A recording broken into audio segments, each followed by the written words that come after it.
Coming up, 70,000 people will soon descend upon downtown Indianapolis for the annual FFA convention with a laser focus. How best to attract talent and develop the next generation of ag bioscience leaders in Indiana. Agronovus Indiana playing a key role, and CEO Beth Bechtel is here to explain how. Plus,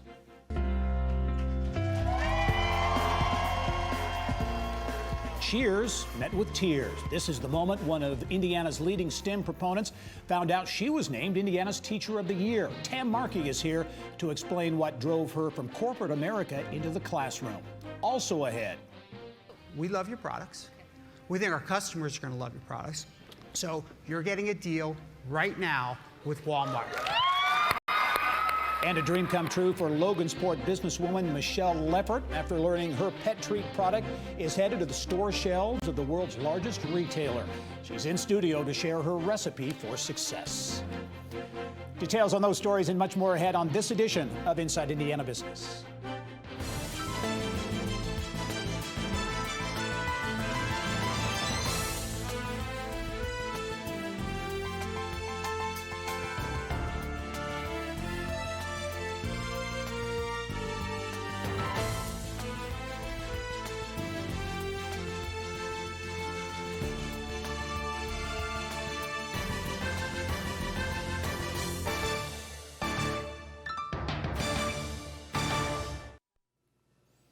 Hello and welcome to Inside Indiana Business. I'm Gary Dick. Well, this week, Indianapolis will once again play host to the annual FFA convention, which attracts some 70,000 attendees, creates enormous economic impact for the region to the tune of nearly $40 million. The FFA has evolved from its early days of serving mainly future farmers, really now integrating all facets of modern agriculture, the ag biosciences, where there are challenges in attracting and building a talent pipeline. The convention is focused on moving the needle, and Agronovus Indiana will play a key role by joining forces with Microsoft. Pleased to welcome Agronovus CEO Beth Bechtel to the program to explain how. And Beth, as always, welcome to the program. Thanks for having me. A lot to talk about in this job piece in the ag bioscience sector. First of all, the FFA convention, a key part of that's going to be what's called the Blue Room. This was an idea you had. Microsoft said, hey, we're going to come in and partner on the Blue Room. You started it last year. How's that going to connect to Indiana jobs? Yeah, so first of all, it's a 17,000 square foot, what I call innovation pavilion inside the convention center. And you've got Microsoft, you've got Agronovus there in an entry welcome room for these students. But then inside, you also have companies like Corteva, Elanco, John Deere, BASF, Cargill, and plenty of others who all get to display really amazing technology and innovation. Last year, we focused on innovation for innovation's sake and really tried to get these young students from all across the country to really appreciate the depth of technology. This year's focus in the room is really going to start to pivot to the jobs of the future. Well, talk about that, because I think it's in some ways a hidden secret, the kinds of jobs, the variety of jobs, and the salaries are really good. Absolutely. The skill sets that many of these ag bioscience employers are looking for today and going forward are changing pretty rapidly. And today, more than ever, they need students who are steeped in data science, in informatics, in the STEM skill sets and disciplines that we know that even other industries like tech or life sciences or advanced industries are also competing for. But there's this real opportunity for a lot of these students who've never thought about a job in food and agriculture because they're not tied to a farm, they don't live in a rural community, to realize just how tech intensive and how innovative and kind of how cool these opportunities for them in a longer term professional setting would be. And the jobs are there now, and the projections are for a lot more. A lot more. So today we claim to have 75,000 of these ag bioscience jobs based here in Indiana, but those rates of growth and, to your point, Gary, the average wages and the opportunity from a long-term sustainable career path are just only going to continue to increase. Another piece of the focus in the ag bioscience space, I know, is startup, is entrepreneurship and innovation. And recently announced G-Beta, rather unique partnership coming in with a startup cohort specifically in the ag bioscience space here in Indiana. Absolutely. So we partnered with Chelsea Linder, who I think has been on this program with Generator, and worked with them to create a dedicated ag bioscience accelerator cohort here in Indiana. Great support from IEDC, Beck's Hybrids, Ag Alumni Seed, who are all partners of Agronovus in that. We have 5 companies. I got to give them a real quick shout out. Progeny Drone, Phytoption, Ringco, Market Wagon, and Vanco Ag Technologies are those homegrown ag bioscience early stage companies that are getting top level mentoring opportunities to learn, opportunities to network with some of the greatest people that we have in the industry here locally. Innovation really happening right here in Indiana that can be transferred into real life. This is all tied to one of our key focus areas at Agronovus, which is building a pipeline of entrepreneurial activity here in the state. You want to look for those companies that maybe are starting somewhere else that can come here, but if you aren't building those kinds of entrepreneurial businesses here locally, that's what needs to be priority. Very quickly, there's a pitch night November 19th Correct. as part of this cohort. Absolutely. Right? They'll be pitching at industry. That's open to the public. We can share more information, but that will be sort of the 7 weeks at the end of that mentorship, their opportunity to really put themselves in front of the audience. Tied into the Ag Bioscience Summit, I know that Agronovus will be leading up, so a busy month ahead. It is. And a big focus on jobs and entrepreneurship. Beth Bechtel from Agronovus, as always, thanks very much. Thanks for having us. All right. Well, also making headlines this week, one of the most prestigious culinary competitions in the world, featuring some of the best chefs in the world coming to Indianapolis. The World Food Championships announced the championship round, or the final table, will take place in Indy next May. Preliminary rounds currently underway in Dallas. The final table concludes an annual season of competition between 1,500 competitors from more than 40 states and 15 countries. Each of the 10 competitors in Indianapolis will cook on site during timed events for a shot at $100,000. Well, next, you're not going to hear "It's Not My Job" at CoVideo in Indianapolis. You're more likely to experience high fives and maybe some inside jokes. CoVideo CEO Jason Price here to explain how an emphasis on workplace culture is a huge driver for success and the reason why his company won one of Powder Kegg's Breakout Tech Culture Awards.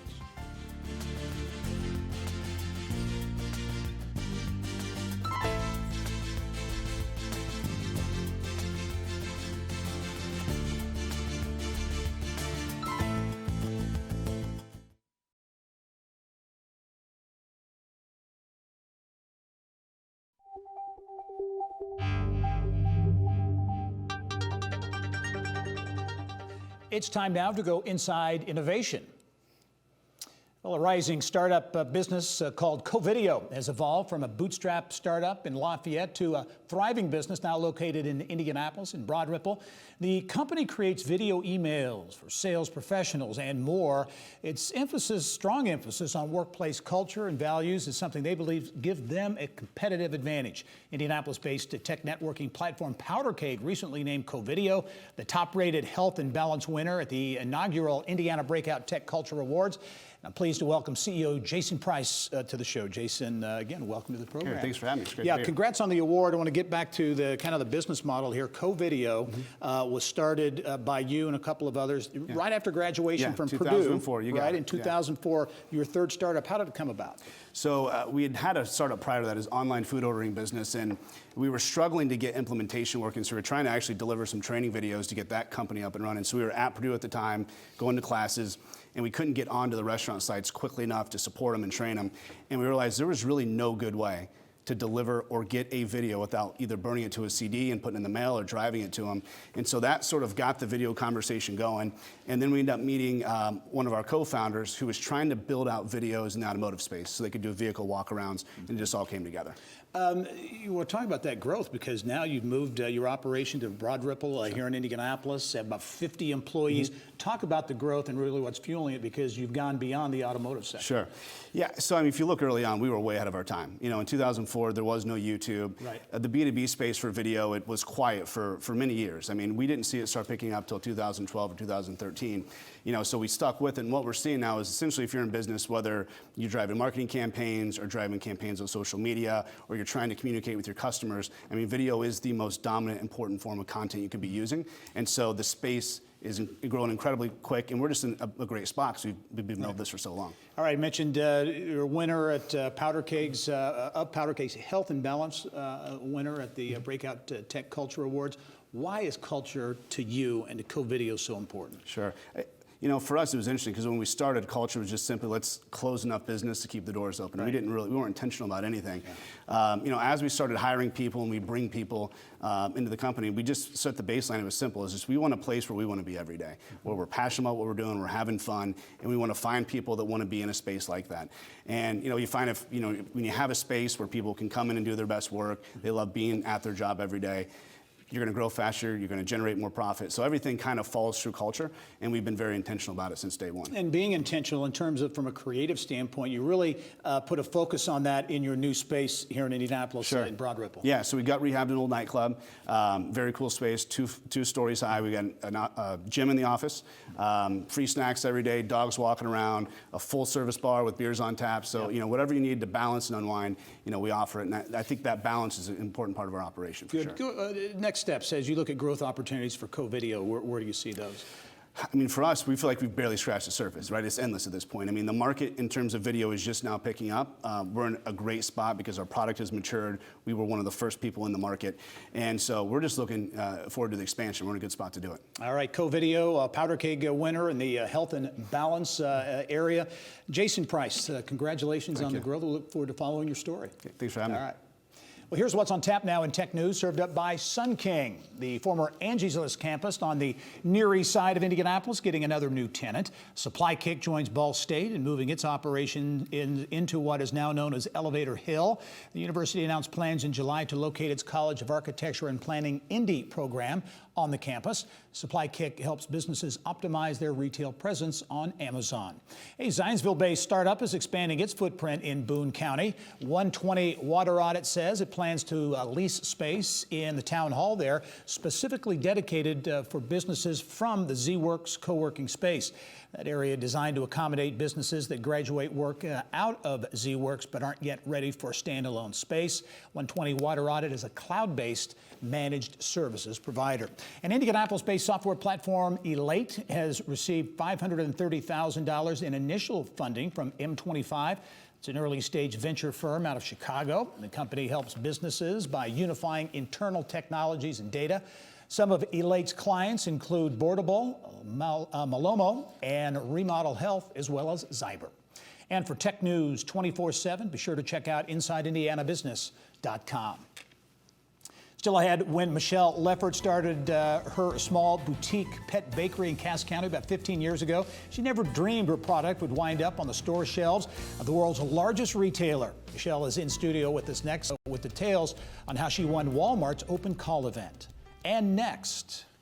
Ladies and gentlemen, I want to introduce the 2019 Indiana's Teacher of the Year, Tamara Markey.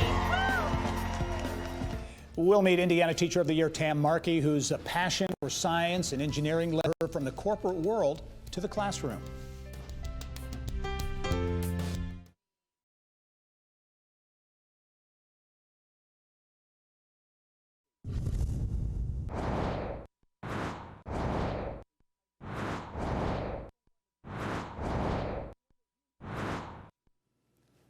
Here's what's making news now around Indiana. Big changes and quality of life improvements are on the way to downtown Shelbyville. The city unveiling a major redevelopment project that features green space, increased parking, housing, and infrastructure for public entertainment and community events.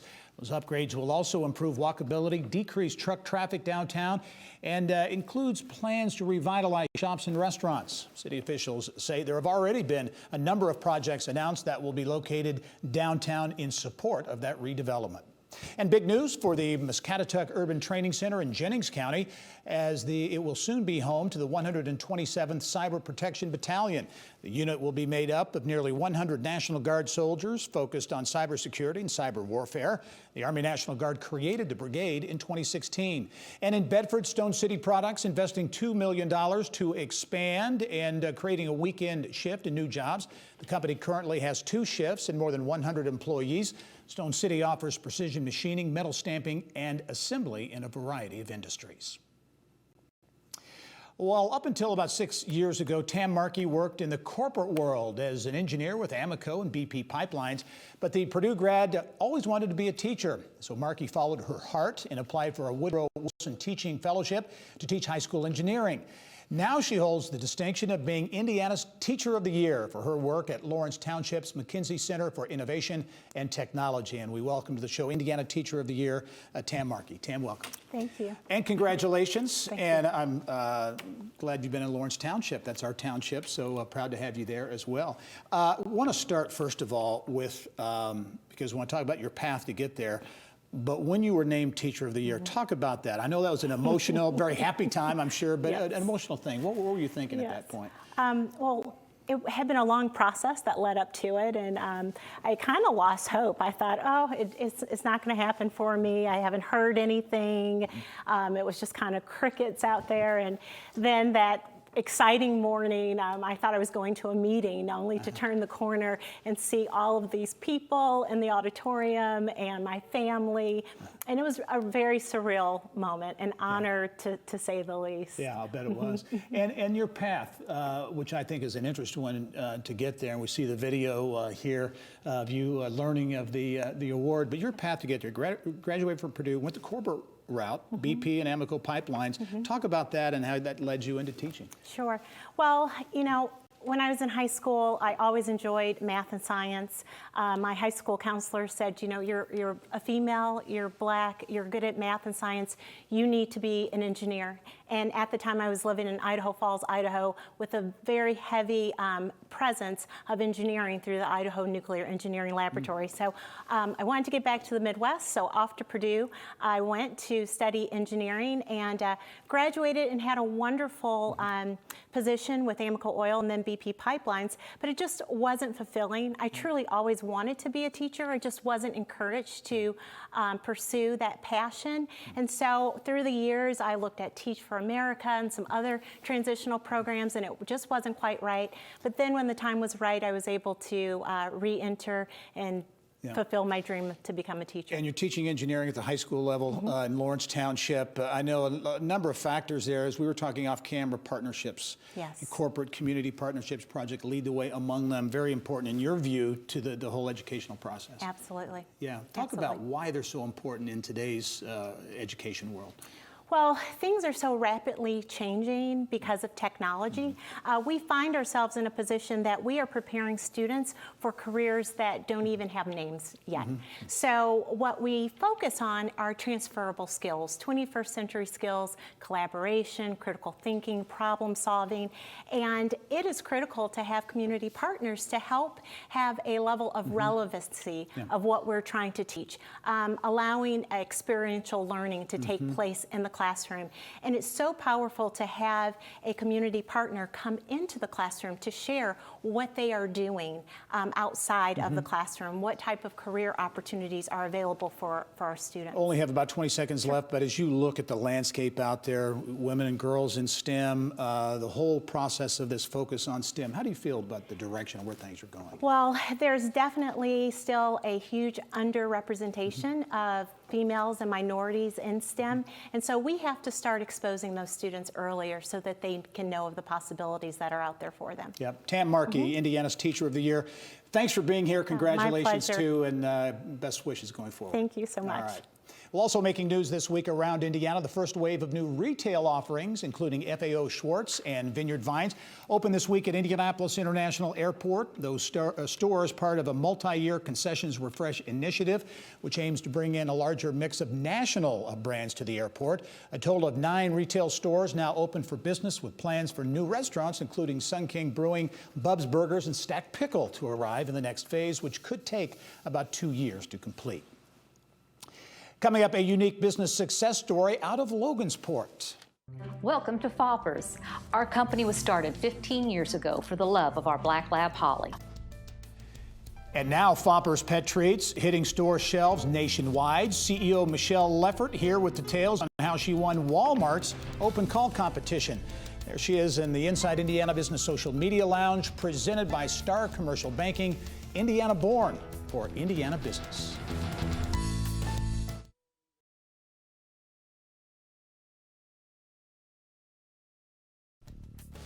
Well, Fopper's Pet Treat Bakery in Logansport is the brainchild of a mom who gave in to her daughter's wish to bring a dog into the family. Shortly after Holly joined the fold, the Michelle Leffert then started a small pet boutique bakery. That was 2004. Today, the startup has grown into a multi-million-dollar business in the winter of Walmart's open call event in June. Fopper's CEO Michelle Leffert here now with more on this success story. And Michelle, welcome to the program. Thank you very much. And congratulations, fascinating story. You started in 2004, but in June you were selected to participate in Walmart's big open call event down in Bentonville, Arkansas. That's correct. You went there with the anticipation of meeting with some key people, but things escalated pretty quickly and you went to the front of the line essentially, right? Exactly. Actually, 700 different companies were represented throughout all kinds of different categories. And we were fast-tracked because we'd sent in a video. Not a lot of people did, which is something there to think about. But we sent in a video about our company and it really compelled them.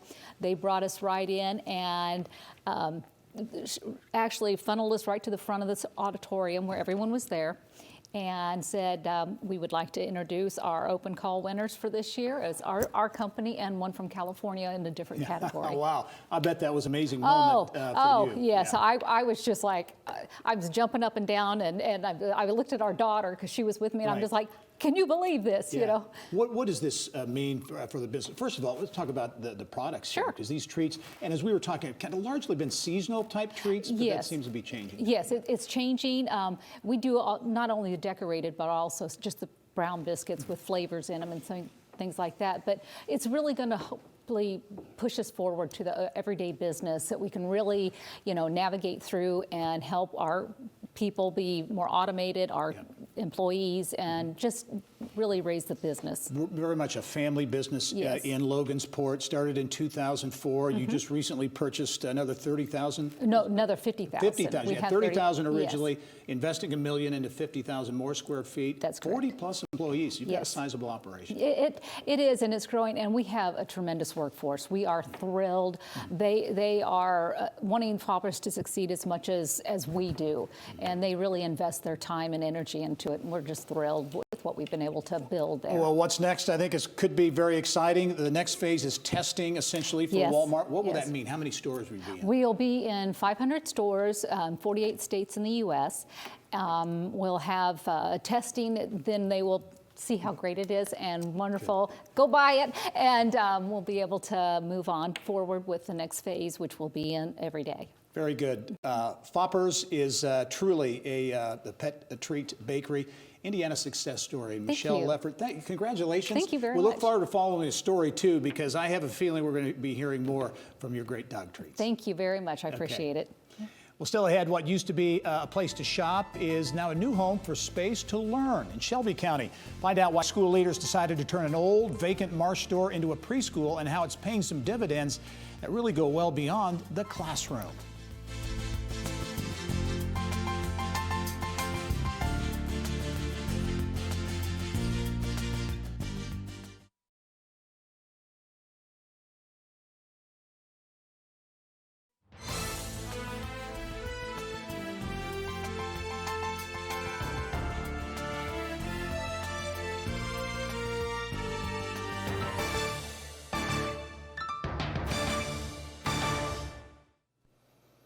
Well, Indiana University is marking its 2-year anniversary of waging war on opioid abuse. You launched the Responding to the Addictions Crisis initiative in 2017 as part of the school's bicentennial Grand Challenges program. Here now to update us on the progress and the challenges ahead, Business of Health reporter Kylie Valletta. Kylie.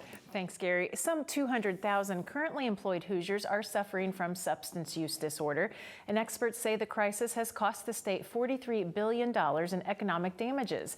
IU's initiative, Responding to the Addictions Crisis, is the nation's largest and most comprehensive university-led response. As it marks the 2-year anniversary, leaders are reflecting on some of the progress made. Here to share her perspective is IU Associate Professor of Counseling and Educational Psychology, Ellen Vaughn. Thanks for coming to the show, Ellen. Thank you.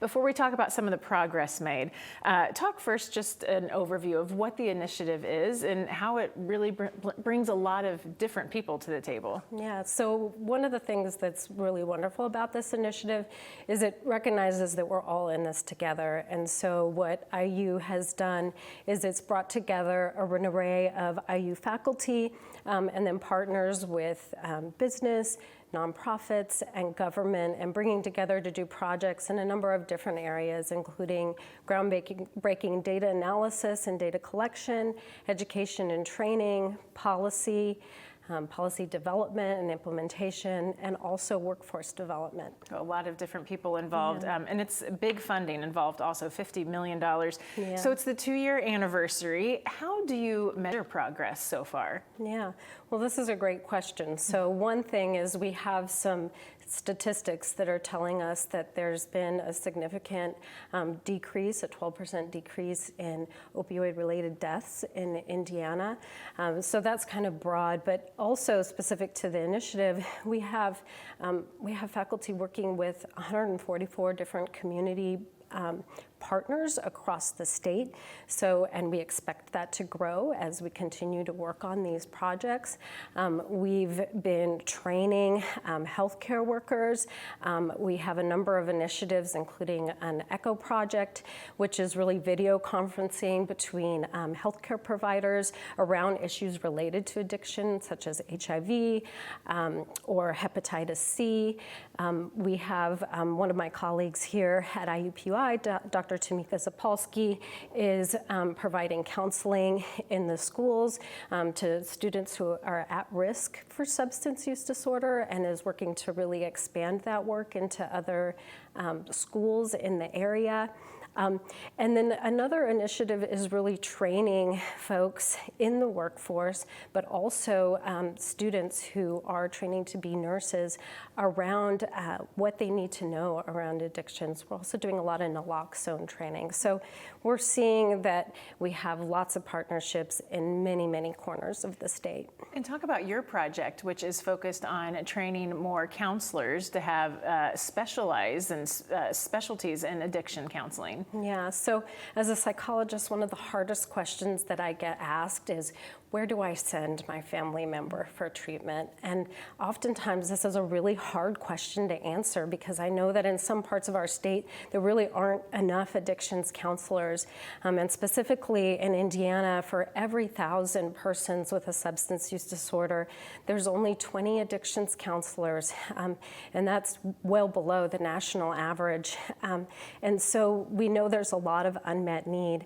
So I'm very passionate about sort of training counselors. And so what we've done is we've put together an addictions counseling program that really aims to meet some of that need, that workforce need in the long run. And so this program involves coursework, addiction-specific coursework, but also supervised clinical experience in the community. So we have a number of partnerships, existing partnerships, and then we will also be growing those partnerships so students can get that really frontline experience and clinical training. And you mentioned that you've been working on that, and it's going to get off the ground next fall and ready to launch. So. Yeah. So we are about to open our application cycle and have our first group of students who'll be taking those classes starting in the fall. Definitely a big need for counselors. Thank you for being here and telling us about your project and about the initiative. Yeah, thank you so much. Gary, back to you. All right, Kylie, thank you. Well, it is a problem facing many Indiana communities, and that's what to do with those big, old, vacant box stores like Marsh. Some of the buildings have been transformed into indoor recreation spaces and some storage facilities, but not in Shelby County. Desks and crayons have replaced grocery aisles. This old building was a Marsh Superstore, and then the strip mall was a movie theater, a pizza shop, and a bank. And so we've taken the building and transformed it into a preschool center, and then the strip mall was to become our administration offices. Joining us now to talk about how this move really reaches beyond the classroom, pleased to be joined by Superintendent of Shelbyville Central Schools, Mary Harper, and Schmidt Associates CEO, Sarah Hempstead. Welcome, ladies, to the program. Thank you for having us. Mary, I want to start with you. Okay. It's not every day, I think I saw a quote in there, not every day that you transform an old Marsh store into a pre-K operation. How did this all come about?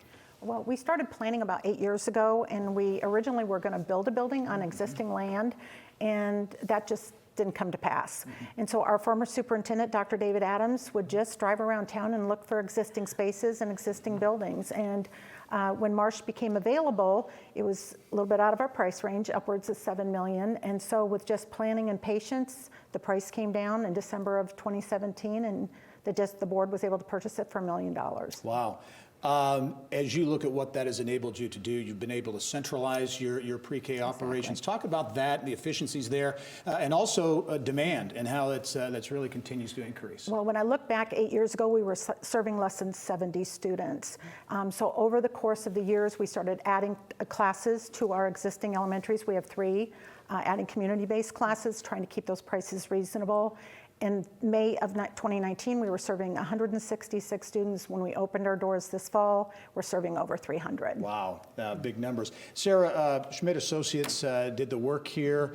It's got to be a challenge or an interesting task to take an big old grocery store and turn it into a really an educational environment. It was so much fun, but it was challenging. It's not something we do every day. The key with a big building like that is to bring down the scale to make it appropriate for the littlest students to feel comfortable. And so things like little tiny kid-sized doors make a big difference in how the building feels to the littlest of students. Yeah. You talk about maybe some of the other features. I know the Golden Bear, you had that theme running through, I think, some of the other features. We did. So we did things, took like traditional ballards that keep cars from hitting the building and turned them into bear-shaped ballards. They're the Golden Bears after all, so we got to start them in the Shelbyville school system with that school spirit. But also you could take advantage of some of the things like the high spaces. Your Marsh ceilings were really high to do things like put in interior playground space, which is really important in Indiana, and we almost never get to do that in schools. And because it was an old existing big box building, we could implement that here. And this is a challenge faced by lots of communities around the state, not just old Marsh stores, but big box stores that are vacant, sitting idle, and really become eyesores. It is absolutely a replicable model. Those Marsh stores were located on highly traveled roads. They have good parking, they have good bones, and letting them become anchor institutions again and really community assets is just a huge opportunity. Yeah, Mary, as Sarah said, an anchor institution. You view this really as a community asset. I do. We partnered with Shelby County, and there's a gym, Senses, that is open to the public on Tuesdays and on the weekends. Our students are available to use it during the week. And so it really truly is a community partnership. They moved from a very small space into we probably tripled their space for children ages 6 and under to come and enjoy. All right, very innovative use of space in Shelbyville, Shelby County. The Golden Bear Preschool, taking an old big box store and turning it into a great educational environment. Mary Harper, also Sarah Hempstead, thank you both very much. Thank you. We'll talk to you soon.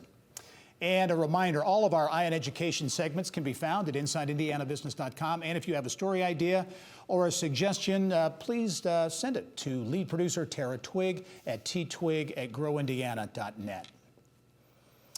Well, also making headlines this week, gambling is on the ballot next month in Vigo County, where residents will decide the future of casino gaming. The referendum November 5 will ask voters if they support the construction of a casino in Terre Haute. The Advanced West Central Indiana Political Action Committee this week released a study that indicates a casino would create nearly 800 full and part-time jobs. The report also suggests construction alone would have a nearly $80 million impact on the local economy. Still ahead, our Economic Development panel sounds off on a rather alarming report about labor shortages in Indiana's manufacturing workforce. But first, there's a lot more to the business of Halloween than candy and costumes. Those mom and pop haunted houses have evolved into bustling competitive industries. Mary Rachel Redmond has that story next.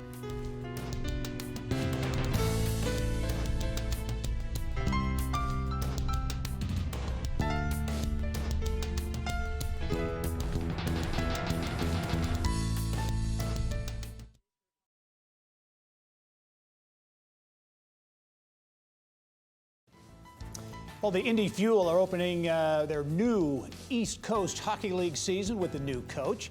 Bill Benner has more in this week's Inside Indiana Sports. Bill. Gary, thanks. Intent of making the Fuel into an ECHL contender, the Fuel this summer brought on Doug Christensen as their new head coach and general manager. And Christensen arrives from the ECHL's Manchester Monarchs, where he compiled an excellent record and guided the team into the second round of the playoffs. And Doug joins us today as the Fuel embark on their 2019-20 season. And he's even got his own bobblehead. And Doug, welcome to Indianapolis. Thanks very much. Appreciate it. What attracted you to, you were in with we mentioned Manchester last year, had a great season. What attracted you to the Fuel and Indy? Well, first and foremost, I'm from the Midwest, and so coming back to Indianapolis, it's very similar to my hometown, Milwaukee. My wife and I, we have a house in Chicago, so for us, coming back closer to home was fantastic, but then also being a part of the Blackhawks organization, and what, in my opinion, is a sleeping giant with the Indy Fuel. It's got all the resources, it's in a great city, and so for me, I believe it's something that not only can be good this year, but can be something that we can build upon and be a consistent winner. You got to acclimate yourself to a new town, a new arena, but most of all, you have to acclimate yourself to a new roster. Talk a little bit, first of all, about kind of the makeup, for those who don't know, the makeup of an ECHL team. So we're affiliated, as I said, with the Chicago Blackhawks, but in addition to the affiliated players who are signed to NHL or AHL contracts, we also have independent contracted players where, as the general manager, we go out and we sign them in the summer. Most of the players are players that have completed their college. We've got Ivy Leaguers, we've got guys who played in the Big Ten, we've got players from all over. And then obviously you're bringing them in and you're working to make them a team. That's a day-to-day process in terms of growing and developing the players, not only for this level, but then hopefully to not only have players make it to the American League, but also to the NHL as well. And from the general manager side, you have to, the rosters are constantly changing, but then you also have to deal, the ECHL has a salary cap. I think that's probably the most interesting part from organizational structure is how do you build a team? Where do you allocate your resources? Where do you spend money? There's a little bit of that money ball. I know that's kind of cliche, but it's true in terms of how much premium do you place on an offensive defenseman versus a goaltender versus a center and a defensive center. So for me, it's really about getting into the numbers in the summer, trying to understand what the marketplace has, identifying the players that we want to bring in, go out, hopefully be able to sign them and to go and encourage them to come to Indy, and then supplement with that with the players that Chicago will send us. And so it's an evolving process as the season progresses, but it's something that I think is a lot of fun and it's a great challenge. Outstanding venue in the recently renovated Indiana Farmers Coliseum, and you like the place, right? I love it. Growing up, as I said, from Milwaukee, we don't have an NHL team, and so our de facto NHL team was the Blackhawks. And so we would go down to the original Chicago Stadium to watch games, and Indiana Farmers Coliseum basically looks exactly like it. And so it's a mini version of the building that I used to go to growing up. And so for me, it's a lot of fun and looking forward to hopefully having a lot of really great games in that building this year. And one of the cool things about it this year, you're going to have your own corner. He's got his own bobblehead, but you're also going to have your own corner in the Coliseum. What's that all about? Well, first of all, I'm really happy the body of that is a little bit skinnier than mine. The Christensen's corner is $199. It's for every Saturday night, and for every ticket purchased, we'll match to the Boys and Girls Club of Indiana. And we want to make sure that we're growing the game. We're allowing people who are less fortunate to be able to come, and my wife and I are really excited to get involved in the community and hopefully have a lot of new people come to games and make it a great atmosphere. And by the way, congratulations to the Fuel, because the partnership with the Boys Club, that's really a pretty special thing. I think it's absolutely outstanding, and for me, it's a way of getting into the community, meeting new people, and giving back, which I think is fantastic. All right, well, Doug Christensen, the new coach of the Indiana Fuel, he's got his own bobblehead. Good luck this season. Thank you very much. We wish you all the best. Gary, back to you. All right, Bill, thank you. Well, Halloween is now the second largest commercial holiday behind Christmas. And no one understands that better than Anderson-based Indy Screen Park. Inside Indiana business reporter Mary Rachel Redmond has details. Halloween attractions have seemingly gone from simple local novelties to a competitive industry. Just ask Indy Screen Park General Manager Todd Harmison.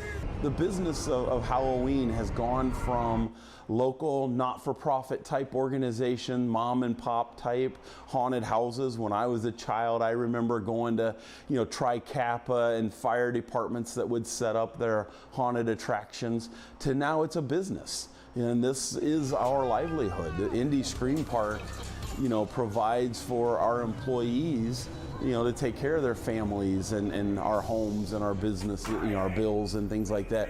So it's taken something that was very small, not for profit, and has turned it into an industry that is competitive. The Haunted House Park in Anderson is currently celebrating its 10th year of operation, and during that time has opened a sister facility in Florida. What we have done, and something that we're very proud of, is we build a system that we're able to take the system from here. We were able to take it to Dade City, Florida, and using what we've learned here from a business standpoint of how to set up the organizational chart, what we look for when we're hiring actors, and how we do our training, and how we have our script and our actor manual, and all these different policies and procedures. We were able to take that to Dade City, Florida, open up a facility there, and the future is bright. We look to move to other states with our company and opening up haunted houses. Mary Rachel Redmond, Inside Indiana Business. All right, Mary Rachel, thank you. Well, coming up on this month's Ion Economic Development segment, KSM Location Advisors CEO Tim Cook, also Katie Culp. They're here warming up to sound off on continued investments in Indiana and to look at why it's getting tougher to fill the state's manufacturing jobs.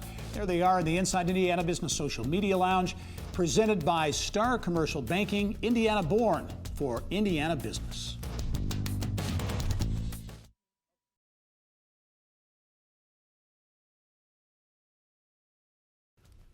Well, why are companies continuing to invest in central Indiana, and why does it continue to be so hard to fill manufacturing jobs in the state? Well, KSM Location Advisors CEO Tim Cook, also President Katie Culp, they're here to weigh in on those issues and a lot more in this month's Ion Economic Development segment. And welcome, as always, to the show. Hi, Gary. Thanks, a lot of concern looking forward. People continue to say, is it a recession? Is it a slowdown in the offing? But we're continuing to see companies invest in Indiana in general, in particular here in central Indiana. What's driving that, Katie? I think what we've been experiencing a lot with our clients, and I think is true at the state and local economic development level, is companies and leadership are expecting the economy to tighten up or worse. And so they're really trying to rush to get everything completed by the end of the year, not knowing what 2020 is going to bring.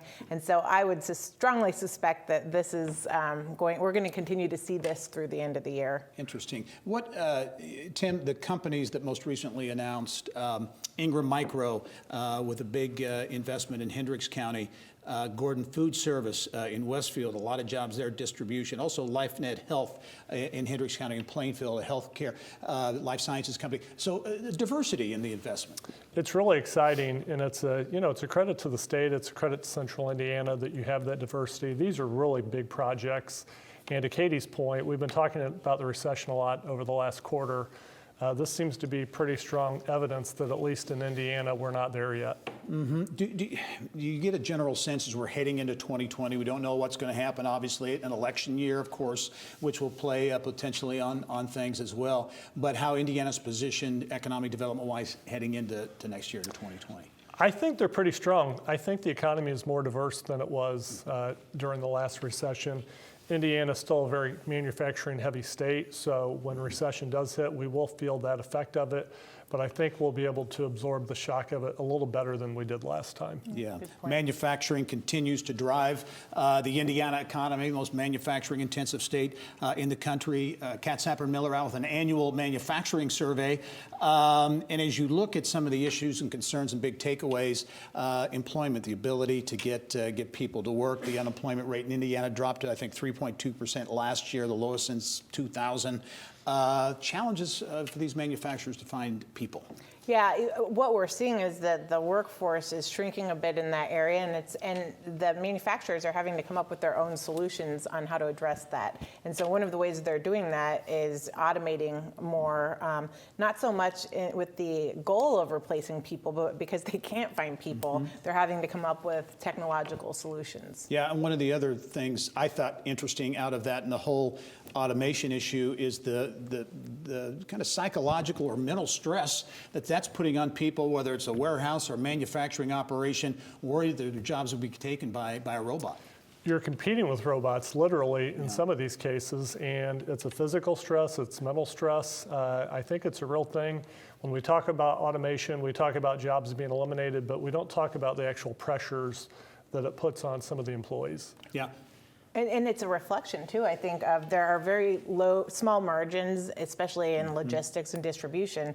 And so the speed in which they operate is critical. And so that's putting the pressure on the workforce. And I think there were some reports out recently that talked about that being disproportionately non-Caucasian workers who are being impacted by some of this. So just the stressful environments of, you look around our state, we've got a lot of distribution, and that's a day-to-day reality for many of our residents. Any sense on how Indiana's position in the manufacturing sector? Certainly, automotive industry continues to change, but a lot of big investment from GM, from Toyota, Honda, and others in the state. How Indiana's position from a manufacturing standpoint? Yeah, I think this workforce issue continues to be a big problem. Obviously, the governor has invested a lot of political capital, a lot of money into it.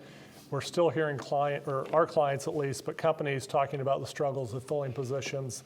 So I hope we're in a better position, but I don't know where we will be until we actually have to deal with some of those headwinds. Yeah, and certainly from Toyota in Princeton up to automakers like General Motors, we'll see how the strike impacts ultimately once that gets settled as well. Moving on to another issue just now beginning to unfold, I guess, in Indiana, sports betting and mobile sports betting. Thoughts on the impact that that's going to have on Indiana? Indiana actually kind of taking a leadership role ahead of other states in the whole betting. That's pretty uncommon for our home state. I think from a tax standpoint, I mean, this is a really cool opportunity in terms of additional revenue for the state. I think it's also kind of putting us on the map as a cool place to drive through and maybe stay. It's really taking wind, and I'm kind of impressed we responded so quickly. Yeah. It might be a stretch to call it an amenity, but to Katie's point, it's refreshing that Indiana would take the lead on something like this. Yeah. Because you would have expected them to maybe be one of the last states to adopt it, but they're actually one of the first. Yeah. And as you look at, when you talk about sports, and as you were talking about that, I started thinking about strategies that communities have taken on. Westfield, for example, with their youth sports initiative, that continues to be, it seems to be a successful strategy working up in Westfield with what they have going on there. It is. I was actually there for a hearing last week, and at their council meeting, they spent a half hour talking about that strategy, how successful it has been, that they've got some of the bond payoffs happening more quickly. So I think financially it's working out, but also just from a sports standpoint, how many people have come to Indiana over the last 5 years and say, I know Indiana because my child plays in a travel team and they're at Grand Park. Yeah. Final question back on the whole workforce issue as it relates to manufacturing. Do you sense that is becoming, kind of an Achilles heel in some respects for Indiana? I mean, other states are facing the same challenge, right? This whole worker shortage issue. Do you think it could prevent Indiana from maybe landing some economic development deals? Well, I mean, I think on the gargantuan deals like Amazon, that type of thing, but I really don't think we're different. It is a problem across the country, and when we have clients asking for help with site selection, it's not like there's this magical city somewhere that, there's no problem. It's just a pervasive problem across the country, and I think it will correct when the economy changes. Yeah, give you the final word on that, I think we continue to play to our strengths and point out that we might have labor issues, but every market does, and we'll work through it. Lots of great content as always. Tim Cook and Katie Culp, thank you for being here, and we'll look forward to having you on the next show. Thanks, Gary. Thank you. And we'll be right back right after this. Stay with us.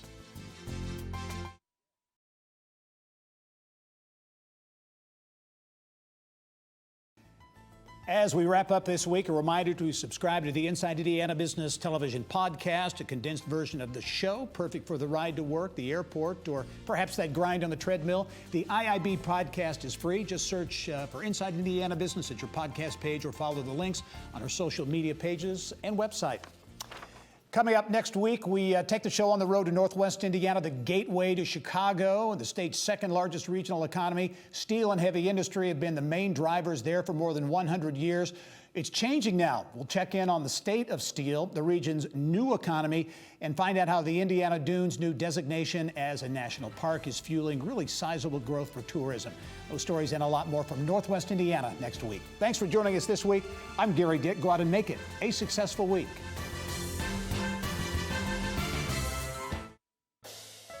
Inside Indiana Business with Gary Dick is a production of Grow Indiana Media Ventures,